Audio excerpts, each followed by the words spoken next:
நெல்லை தச்சநல்லூரில் காந்திமதி அம்பாள் சமேத நெல்லையப்பர் கோயிலில் கும்பாபிஷேக திருப்பணிகள் நிறைவடைந்தது.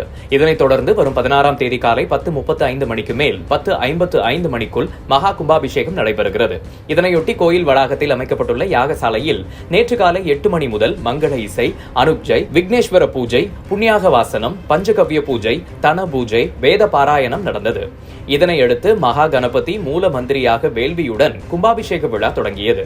மாலை 6 மணிக்கு கிராம சாந்தி, பிரவேச பலி, தீபாராதனை நடந்தது. இன்று 14ஆம் தேதி காலை 7 மணிக்கு சுதர்சன பூஜை உள்ளிட்ட பல்வேறு ஹோமங்கள் நடைபெற்றன. இன்று நடைபெற்ற விழாவில் நெல்லை பாராளுமன்ற உறுப்பினர் ராபர்ட் புரூஸ் கலந்து கொண்டு சுவாமி தரிசனம் செய்தார். இதில் காங்கிரஸ் நிர்வாகிகள் பலர் கலந்து கொண்டனர். இதற்கான ஏற்பாடுகளை இந்து சமய அறநிலையத்துறையினர், விழா குழுவினர் மற்றும் பக்தர்கள் செய்துள்ளனர்.